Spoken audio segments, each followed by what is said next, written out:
travaillé, pas seulement pour les Togolais sur le plan politique, mais il a travaillé même pour l'église dans laquelle il a reçu son presbytère. Vous comprenez? Monseigneur Podjoro, c'est une personnalité exceptionnelle que Dieu nous a donnée. Personnalité exceptionnelle que Dieu a donnée au peuple togolais. Oui. Mais il y avait des évêques avant lui et des évêques maintenant après lui. Est-ce que l'histoire de Monseigneur Podjoro, quelqu'un d'autre peut avoir la même histoire? Dieu, il est particulier. Dieu, c'est un être suprême. Voilà. Et il a donné à chaque individu un rôle à jouer. Il a donné à Monseigneur Podjoro un rôle particulier pour le Togo. Il a joué avec tous les sacrifices qu'il faut. Il a fait ce qu'il devrait faire. Et parce qu'il a toujours été de bonne foi, Monseigneur Podjoro. Oui, vous venez de dire que vous aviez tout fait pour qu'il revienne, oui, et que ce soit sur sa terre natale, proche de sa famille biologique et ecclésiastique, avant qu'il ne puisse être rappelé à Dieu. oui. Mais tel n'a pas été le cas. Oui. Ou est-ce le gouvernement qui avait refusé, ou bien c'est lui-même qui a opposé un refus catégorique à son, bon, disons, au fait qu'il revienne au pays? Vous savez, nous avons écrit 2 fois au chef de l'État. Quand vous étiez à la DMK ou bien à la DMP? Au niveau de la DMP, nous avons écrit 2 fois au chef de l'État. D'user de l'humanisme pour que Monseigneur Podjoro soit ramené au Togo. Qu'il use de tous les moyens possibles pour permettre son retour. Nous avons également rencontré la conférence des évêques pour étudier comment on peut faciliter le retour de Monseigneur Podjoro. Et nous étions en quelle année là? Ou bien peut-être cette année 2023, l'année dernière, ou je ne sais pas? Tout récemment. D'accord. Bon, ils étaient aussi préoccupés.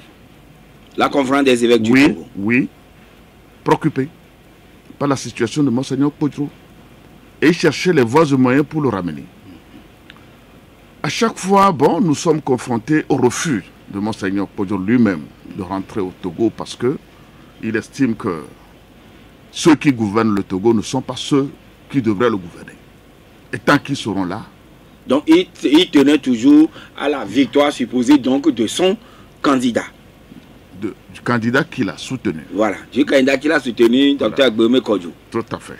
Et donc, mais vu l'âge de l'individu, vu l'âge, et puis vu les conditions dans lesquelles il se trouve, nous pensons que, en dehors de sa volonté ou bien de son désidérata, il appartient au pouvoir togolais de trouver les moyens de le ramener au Togo, coûte que coûte. Nous pensons que c'est de la responsabilité du gouvernement que ce personnage ne soit pas dehors. Parce voilà, que malheureusement, non seulement, ce qui ne devrait pas arriver, arriva. Oui. Alors, quelle est la suite que vous pensez aujourd'hui qu'on puisse donner à l'homme, à cette icône, disons, à celui-là que vous avez l'habitude d'appeler affectueusement le patriarche de la nation?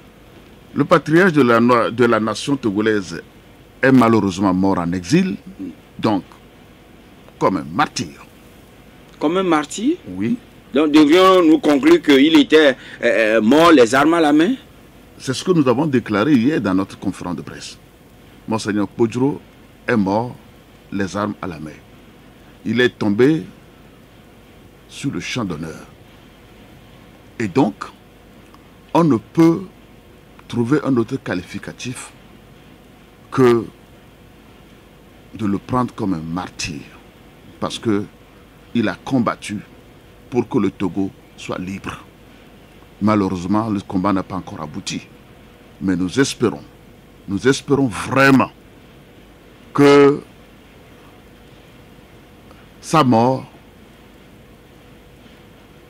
amène les conditions pour que le Togo soit libéré. Nous le croyons, nous autres. Qu'il soit rapatrié, son corps? Monseigneur Podjoro doit être rapatrié. Son corps doit être rapatrié. Mais si Et que les hommages mérités lui soient rendus.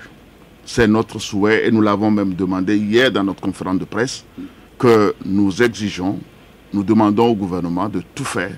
Maintenant qu'il est mort et qu'il ne soit plus une menace pour qui que ce soit, nous souhaiterions que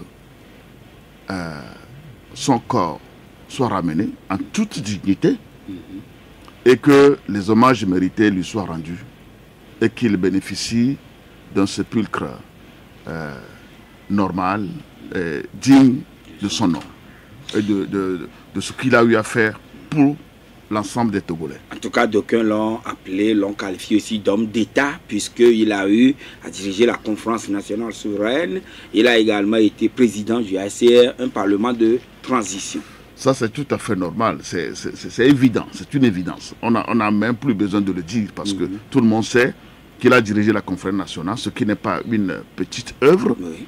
Et puis, il a été président du Haut Conseil de la République, l'équivalent de l'Assemblée nationale. Oui. Et à cette époque, il était le deuxième personnage de l'État.